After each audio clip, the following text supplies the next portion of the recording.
Olá, pessoal! Hoje a nossa aula é sobre dislexia. A dislexia é um transtorno específico de aprendizagem na leitura e na escrita. Tem mais ou menos uns 100 anos que a dislexia foi descoberta como um transtorno e dali para frente, nesses anos todos, vários estudos estão sendo feitos para que se entenda melhor a dislexia, para que leis, políticas públicas, estejam sendo feitas para que os disléxicos possam estar atuando sem discriminação na sociedade e que também as pessoas com dislexia possam ter uma aprendizagem mais significativa, Então a dislexia ela tem aí uma grande um grande período já de estudos e que mostram que os disléxicos eles foram deixados muito tempo sem adequações, digamos assim, necessárias para a aprendizagem efetiva, Existem muitos mitos em volta da dislexia, E esses mitos, aos poucos, a gente vai conversando um pouquinho aqui, a gente vai desmistificando, tá? Então, ele é uma dificuldade específica de aprendizagem de origem neurológica, que se caracteriza por dificuldades no reconhecimento preciso e fluido das palavras por problemas de ortografia e descodificação, tá? Então, essa junção toda resulta num déficit fonológico de aprendizagem. O cérebro do disléxico é um cérebro que ele tem um funcionamento um pouquinho diferente.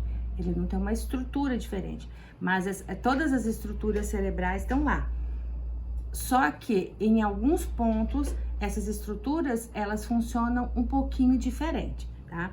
Então, na foto que vocês estão vendo aí, mostra o cérebro do disléxico. Vocês podem perceber que o cérebro não disléxico tem 3 áreas aí bem iluminadas, Então, essas 3 áreas, elas são necessárias para que a aprendizagem da leitura e da escrita aconteça.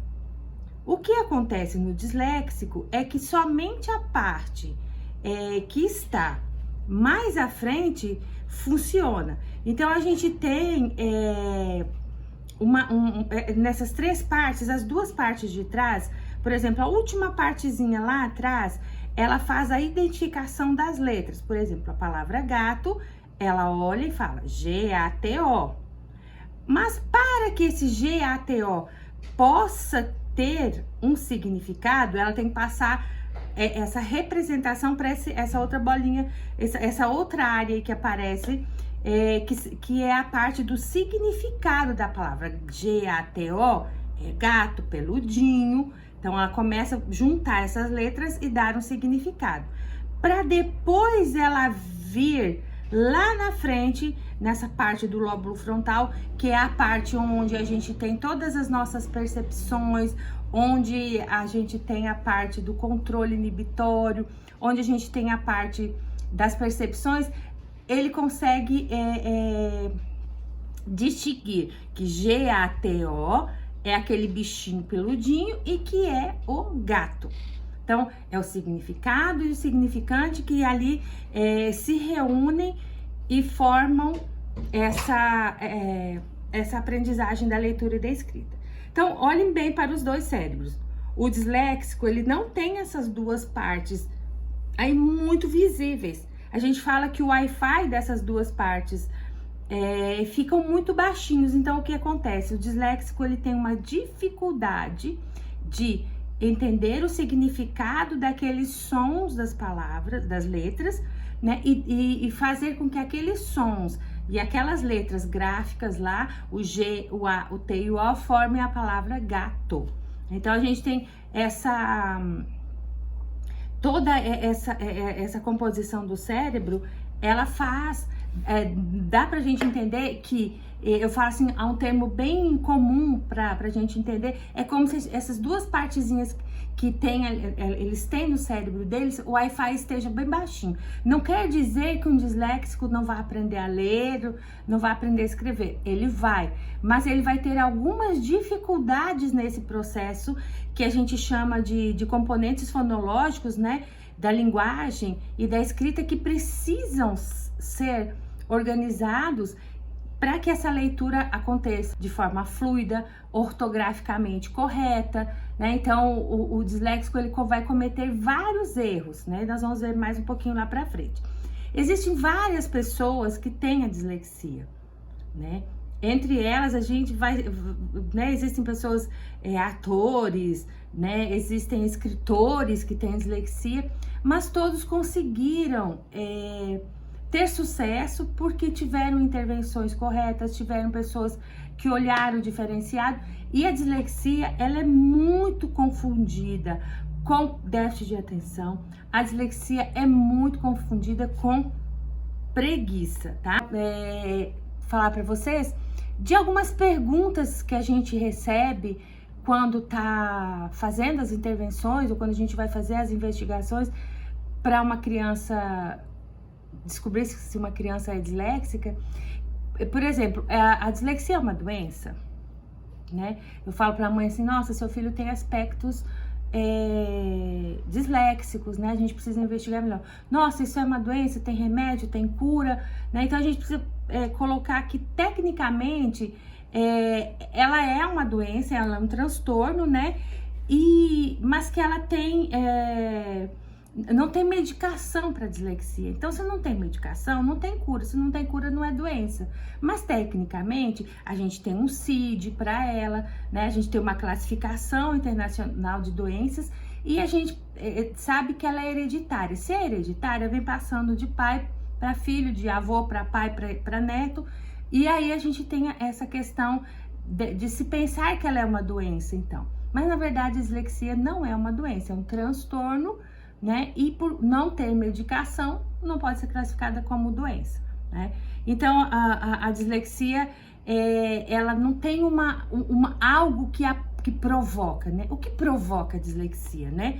Então, a gente, não é que a gente tenha, assim, por exemplo, um fator X que provocou essa dislexia. O que acontece é que durante a formação desse cérebro, né, algumas dessas conexões do sistema nervoso central foram alteradas e a pessoa fica com essa dificuldade, apresenta esse transtorno, essa dificuldade, que não deixa, que não se pode se caracterizar como uma pessoa que não tem um cognitivo preservado. Nós já vamos falar sobre isso, tá? Então, essas informações ficam ali no cérebro de uma forma um pouco desorganizada. E aí, o que a gente pode fazer para trazer benefícios para essa pessoa que tem a dislexia e poder ajudá-la? Então, a gente tem exercícios, a gente tem sistemas de leitura diferenciada, a gente tem as várias formas de intervenção, a repetição, o falar devagar, né? O falar muito significativamente para a pessoa, mostrando figura, som, né? Em vez de ensinar B mais A, a gente ensina BA, BA, né? Então, a gente tem que trabalhar mais as questões fonológicas da letra e do símbolo para que a criança aprenda melhor. Então, toda pessoa que tem dislexia, ela vai aprender se você usar o método fônico, né? Então, o método das boquinhas, que vocês já fizeram tantos treinamentos, se vocês têm uma gama enorme de informações para trabalhar as questões da dislexia com o método das boquinhas, com o método fônico, o método da abelhinha, etc, tá? Então, a gente usa toda essa carga de informações metodológicas para melhorar a condição do disléxico frente à aprendizagem da leitura e da escrita, porque para ele isso é um sofrimento, né? Decifrar aqueles símbolos e transformá-los em sons, e aqueles sons terem um significado e ter uma fluência na hora de falar aqueles sons, né? Que é o caso da leitura. Por exemplo, uma pessoa que tem dislexia, ela tem uma leitura silabada, né? Então, a gente precisa tomar cuidado para não expor a criança que faz essa leitura silabada, tomar cuidado para não taxar essa criança como preguiçosa, não taxar essa criança como burra, né? Então a gente tem que tomar muito cuidado. E, por exemplo, um menino de 12 anos que não sabe ler e tem dificuldade para leitura e para escrita, eu não posso falar que esse menino, nossa, mas com 12 anos você não consegue ler e escrever. Tem crianças que com 17, com 15, não conseguem ler e escrever. Porque até hoje ninguém parou para olhar que ele tinha um transtorno. E continuam ali jogando palavras ásperas em cima dessa criança. E ela continua com essa aprendizagem fora do contexto. Porque se ela não consegue ler, é muito mais fácil ela não fazer. Se ela não consegue interpretar aqueles sons, é muito mais fácil ela falar que eu sou preguiçoso mesmo, não gosto, não quero aprender. Então, a gente precisa ter um cuidado nesse olhar. Normalmente, a dislexia, né, quando que ela se manifesta? Normalmente, ela se manifesta na idade escolar. Porque antes disso, não tinha uma forma de você ver se a criança tem dificuldade na leitura e na escrita. A gente faz alguns testes pré-disléxicos que podem nos dar, por exemplo, a criança tem dificuldade com lateralidade, em cima e baixo, dentro, fora, né? E você faz todos os exercícios, você tenta trabalhar a criança de todas as formas, ela continua tendo essas dificuldades no decorrer da aprendizagem ali da educação infantil, e ela vai levando isso no primeiro ano, no segundo ano, e a gente começa a perceber que essas dificuldades que ela tem em questão de lateralidade, troca a letra, inverte a letra de lugar, o desenho da letra é trocado, o desenho do número é trocado, e isso não passa, porque todo mundo que foi alfabetizado passou por essa fase de troca, inversão. Só que quando já vai lá para 7 aninhos, 8 aninhos e continua com isso, já é o motivo da gente acender a nossa luzinha de alerta e começar a fazer essas investigações para ver se a criança não tem esse transtorno, né? Então, eu sempre falo assim que a gente tem que esperar pelo menos 2 anos do início da alfabetização. Então, se a alfabetização começou no primeiro ano, segundo, né? Vamos dizer que começou lá no pré-2, primeiro, segundo, no terceiro ano. Se no terceiro ano a criança não despertou para essa alfabetização ainda e traz muitos erros, muitas dificuldades, a gente já começa a fazer as investigações para averiguar se a criança tem ou não dislexia, tá? Muitas pessoas perguntam assim se a pessoa que tem dislexia tem dificuldade para aprender. Como eu falei lá no começo, a dislexia, a pessoa tem dificuldade para aprender letras e sons, mas as outras coisas não. Só que todas as outras coisas dependem da leitura. Então, se a criança tem dificuldade de aprender letras, sons, ela vai ter dificuldade com o português, com a interpretação de texto, ela vai ter dificuldade com a história, geografia, ciências, porque ela vai ter que ler textos, né? Então, vai acarretar outros tipos de dificuldade, porque tudo depende da leitura e da escrita. Então, normalmente, a criança vai para que lado?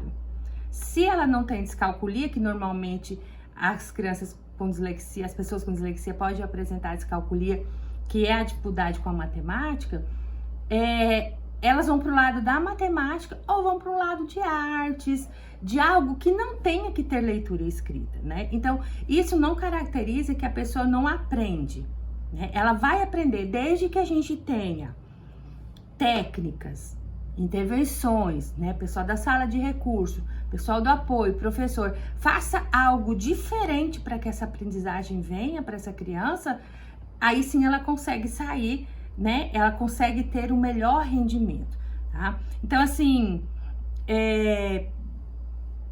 a gente fala que a dislexia, ela tem como você lidar com ela e viver a sua vida inteira, desde que você tenha intervenções corretas. As pessoas falam, mas a dislexia vai passando o tempo, vai piorando. Sim, desculpa, a dislexia vai passando o tempo, ela vai piorando, por quê? Porque a criança, ela vai tendo mais conteúdos para estudar, né? Os conteúdos começam a ser mais complexos, então a criança vai tendo dificuldade por conta disso. Mas não quer dizer que com o tempo a dislexia vai piorando, vai se agravando, tá? Como é feito o diagnóstico da dislexia? O diagnóstico da dislexia sempre ele vai aparecer, né, pelo menos a maioria das vezes, no contexto escolar, né? Nós, professores, pessoal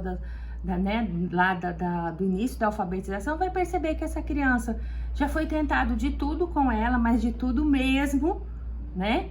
Já foi tentado a parte junto com os colegas, já foi tentado individual, já foi tentado com aula de reforço, com sala de AEE, com apoio, já foi tentado de tudo e a criança continua num ritmo que não é adequado para o desenvolvimento da leitura e da escrita.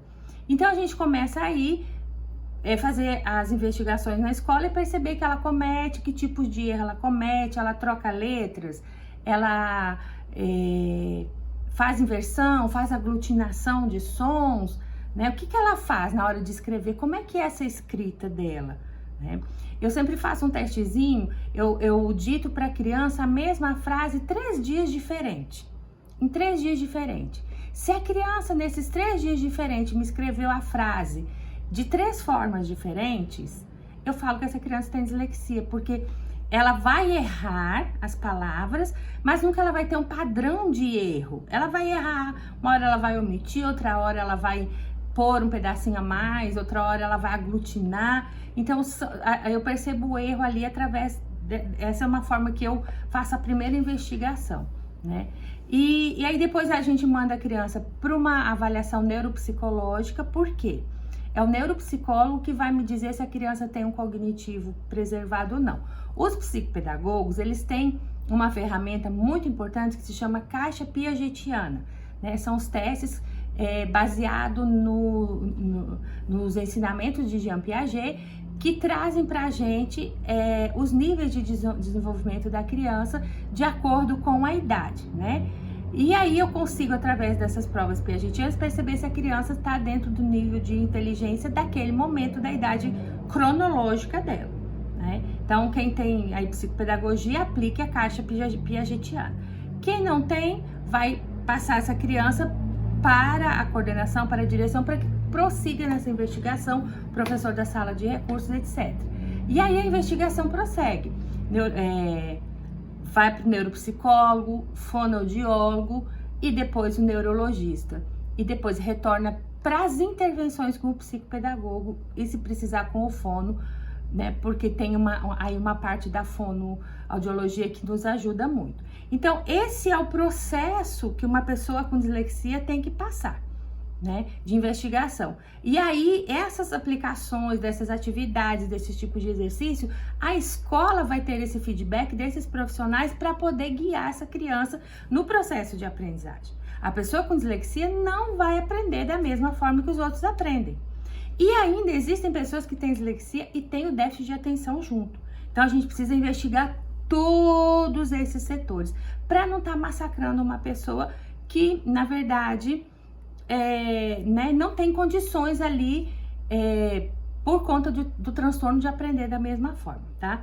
Então, uma coisa que a gente precisa entender, que aproximadamente 4% da população brasileira tem, 60% dos nossos alunos, eles têm a dislexia e o déficit de atenção junto, né? Então, veja bem, uma pessoa com dislexia e déficit de atenção, puxa vida, né?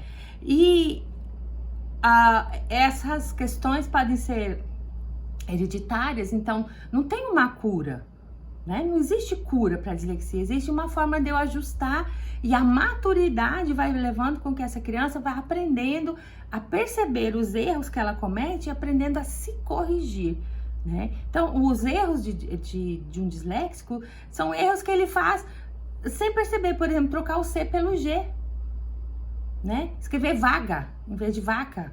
E tá lendo lá pra gente vaca, mas você botou um G aqui no meio. Então, esses tipos de aprendizagem, eles são, né, de erros, são muito comuns. E a gente precisa estar atento a isso, né? Então, hoje vocês estão tendo uma noção básica do que é dislexia. Mas existem muitos outros tipos de formas para a gente perceber. Então, alguns sinais, por exemplo, na pré-escola, que vocês podem perceber lá no ensino infantil, até lá pelo pré-2, lá pelo 1º ano. Uma criança dispersa, a atenção baixa, atraso na fala, na linguagem, né? Então, a gente sempre pergunta para a mãe, falou com quantos anos? né? Se teve dificuldade em aprender rimas, dificuldade em aprender musiquinhas, coordenação motora com dificuldade com quebra-cabeça, pronuncia às vezes mal as palavras, né? Tem dificuldade para organizar as letras do seu próprio nome, né? Algumas coisas assim que a gente consegue observar lá no começo.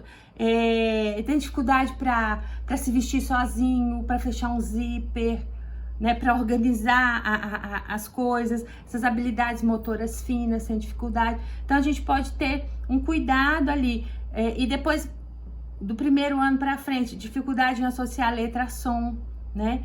Incapacidade de ler palavras simples, tem uma maior dificuldade quanto por uma criança que é típica, que não tem nenhuma dificuldade, você mostra gato, de primeira já foi o gato, né? A criança que tem dislexia, ela não consegue, né, escrever de forma correta. Presta atenção, gente, a gente tem que, quando eu falei lá, 2 anos de alfabetização, porque nós temos as fases de aprendizagem da leitura e da escrita que são comuns, que todo mundo passa. Vocês lembram de Emília Ferreiro, né? A criança passa por um processo de alfabetização que ela passa por fases onde ela omite, onde ela acrescenta, onde ela tira, mas que com as nossas intervenções ali em sala de aula, aos poucos essa criança vai fazer o quê? Ela vai aprendendo e vai corrigindo, se automonitorando ali e aprende a leitura e escrita. Depois a gente tem só a parte da ortografia, 2 S's, né, cedilha, essas questões que a gente vai aprimorando com o passar do tempo. Uma criança com dislexia, ela vai ter dificuldade de passar essas etapas e em alguns momentos ela nem vai passar. Ela vai continuar presa nessas etapas aí. E é onde a gente começa a perceber que ali tem algo a mais do que só um processo lento de alfabetização. Então é ali do 2º para o 3º ano que a gente começa a ter certeza se essa criança tem ou não dislexia. E o que acontece? Primeira coisa, por que eu peço avaliação neuropsicológica? Porque a avaliação neuropsicológica vai me dar uma certeza se essa criança tem ou não deficiência intelectual, porque uma pessoa que tem dislexia, ela não pode ter deficiência intelectual, e um deficiente intelectual não tem dislexia. Por quê? O disléxico, ele tem o cognitivo preservado e às vezes acima da média, como já aconteceu de várias crianças que eu fiz avaliação aí, mandei para neuropsicólogo, o QI veio acima da média. Só que existem crianças que você acha que é dislexia, vai fazer investigação e ela tem um QI abaixo. Abaixo de 70, eu considero uma pessoa com deficiência intelectual. Então, se ela não consegue ler e escrever, tem todas essas trocas e tem um QI abaixo de 70, eu caracterizo ela como deficiente intelectual. Mas se ela tem um QI acima de 70, 80, 95, 100 e pouco, e não lê e não escreve com 10, 12 anos, o que eu falo que essa criança tem? Dislexia, tá? Então, por isso que é muito importante a avaliação do nível cognitivo, tanto na área psicopedagógica quanto na área neurológica, tá? E aí, quando eles vão ficando maiorzinhos, eles têm dificuldade de copiar da lousa, dificuldade de escrever na linha e vários tipos. Tem aquela leitura lenta, desinteressada, um caderno todo borrado, sujo, porque não consegue escrever e fica apagando ali 1000 vezes. Então, essas crianças, elas precisam do nosso sinal de alerta, tá? Muitas vezes a gente chega lá na faculdade com esses alunos e é lá que alguém vai perceber que ele tem dislexia, né? Então, espero que esse módulo tenha dado a vocês pelo menos essa noção inicial do que é dislexia. Eu vou passar alguns materiais para vocês lerem, alguns vídeos para vocês assistirem, para vocês se inteirarem melhor do que é dislexia. Mas uma coisa eu gostaria que ficasse bem claro na cabeça de vocês: dislexia não é preguiça da criança, dislexia não é desinteresse, ela pode causar um desinteresse, mas ela não é um desinteresse da criança pela aprendizagem, tá? Então, dislexia é um transtorno específico de aprendizagem na leitura e na escrita, de ordem hereditária, né? é uma questão genética do neurodesenvolvimento, tanto é que ele está classificado nos transtornos do neurodesenvolvimento.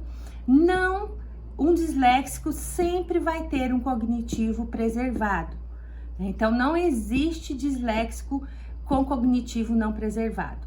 E o disléxico aprende qualquer coisa e talvez muito mais e melhor que muitas crianças, tá? Então, dislexia é um transtorno específico de aprendizagem na leitura e na escrita e não pode ser confundido com a deficiência intelectual. Espero que vocês tenham gostado desse módulo e vou mandar os outros vídeos e materiais para vocês lerem. Beijinho, tchau!